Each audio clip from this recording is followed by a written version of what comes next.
Hey Archfly, I'm Sams. And I'm Shannon, and welcome back to another episode of RFTV. In school news,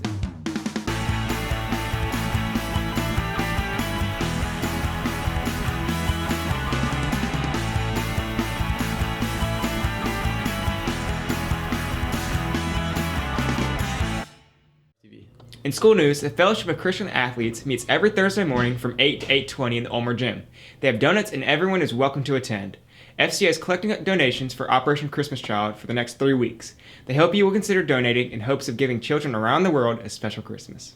Reminder to all track and field athletes, Coach Humphrey will host a track and field interest meeting on November 9th, 2021 at 8 a.m. and 3:45 p.m. in room 214.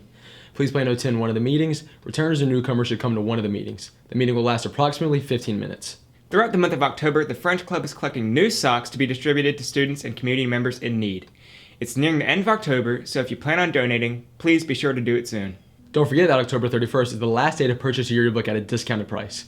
See your yearbook staff member if you have any questions. Any girls interested in basketball cheer should be at tryouts this afternoon from 4 to 7. You must have a physical on file to try out. See Coach Harrison if you have any questions. And now, Hardy's back with an update on sports. Hey Red Foxes, I'm Hardy. The varsity volleyball team starts playoffs on Tuesday, and they'll face the winner of the Lucy Beckham versus Airport match. Competitive cheer season started last week, and they came in first in the regional championship, and then they came in second place in the Gilbert Invitational. Our cross-country team participates in the Region 4A meet on Tuesday, and also have the lower state championship on Saturday. This Friday, the varsity football team plays their last regular season game at home against Darlington. I was able to talk to Roddy Morris more about the game. My name is Roddy Morris, and I play wide receiver for Hartsville. Are you confident going against Darlington? I am very confident going against Darlington. I think our potential is a lot greater than we have been playing, so I think if we tie a couple ends up together, then I think that we should be able to get it done.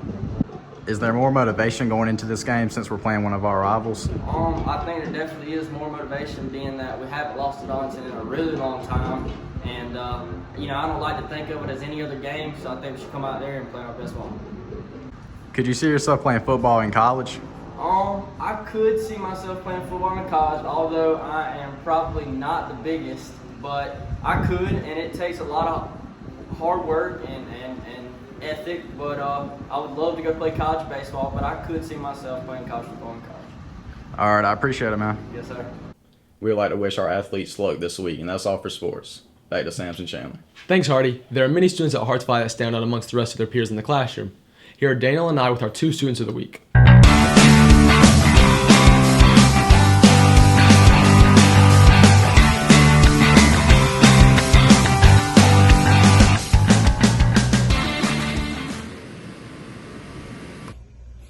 Today we are here with Bryson Jacobs, who is nominated as one of our students of the week this week. So Bryson, what makes you a good candidate for student of the week? I show up every day, ready to work.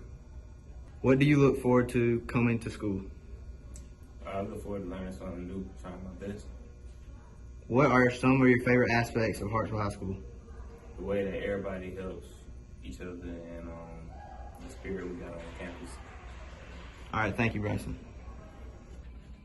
We're here with Daughter Bunn, who nominated Bryson Jacobs for Student of the Week. Daughter Bunn, why did you nominate Bryson Jacobs for Student of the Week? I nominated Bryson because he's a very respectful young man and he does great work. When he puts his mind to something, he can truly achieve it.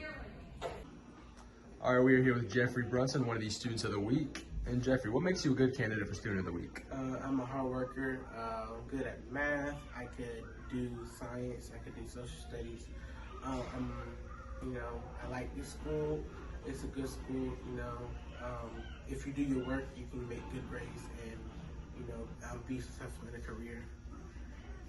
And what do you look forward to coming to school? Just to do my work, get good grades, hang out with some friends, encourage some people to do good, and that's about it. And what are some of your favorite aspects of HHS? That it encourages you to do your best, and that they help you along the way with whatever your career choice is, and that they love helping people, and that also that it's just an overall good school. All right, thank you, Jeffrey. We're here with Ms. Pickford, who has nominated Jeffrey Brunson as Student of the Week. Ms. Pickford, why did you nominate Jeffrey Brunson for Student of the Week? Jeffrey's a really good kid who always does his best and minds his manners at all times in my classroom. He's an all-around great student and a joy to have in my class.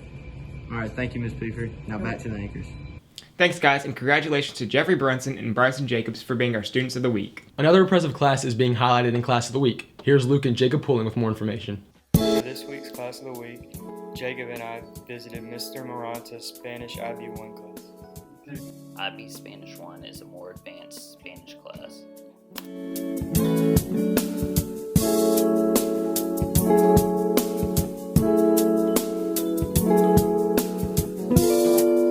Yo me he graduado en escuela intermedia, pero todavía no me gradué en la escuela secundaria. Yo he hecho mi lista de colegio, pero todavía no he ido al colegio.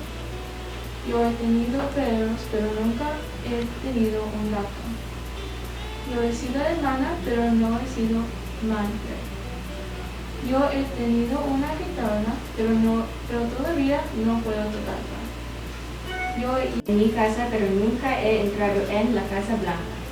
Yo he tocado el violín, pero todavía no he tocado el piano.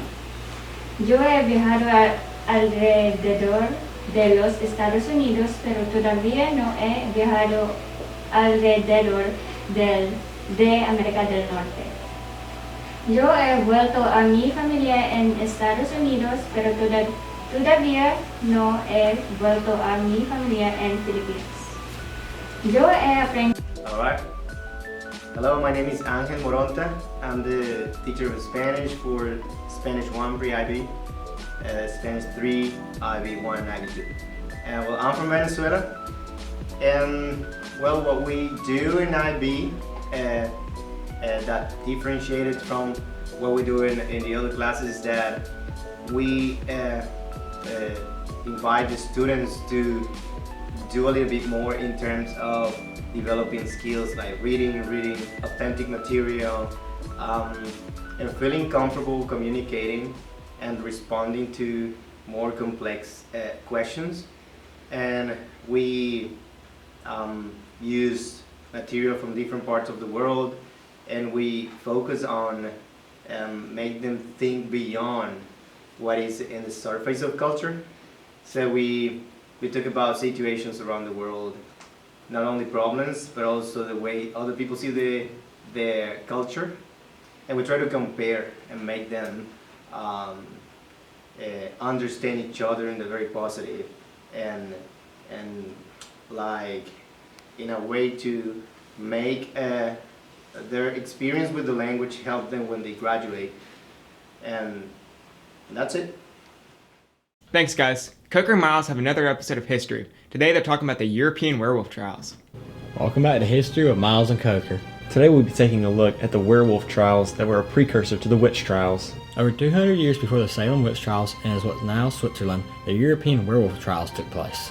In 1589, Peter Stump was accused of being a werewolf and was tortured and executed for his crimes. Stump's head was cut off and attached to the body of a wolf as a warning to any who were werewolves. Many werewolves were falsely accused and, just like the Salem witch trials, falsely executed. But the total didn't exceed several hundred. These accusations mainly came from wolf charming and wolf riding, where people would cast a charm upon themselves or others, protecting them from wolves. This was viewed as being a witch and would be put on trial. That's all for this week, Foxes. Now back to the anchors. Thanks, Miles and Coker. Continuing their theme of reviewing horror movies this week are Mac and John talking about the 2019 version of Child's Play, another episode of Movie Reviews. I'm John. And I'm Mac. Today we are back with the movie reviews. This week we will review the 2019 Child's Play movie. Child's Play has 8 movies in the franchise and is about a serial killer who escapes death by transferring his soul into a doll named Chucky. The 2019 Child's Play is a remake of the first movie, and it was really nice seeing the first film made with better characters and better quality.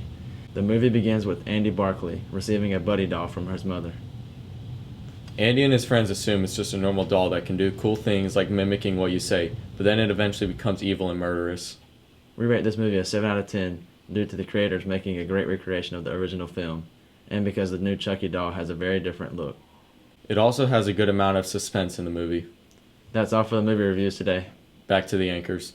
Thanks, guys. That's all we have for you this week, Foxes. Stay classy, hearts fly high.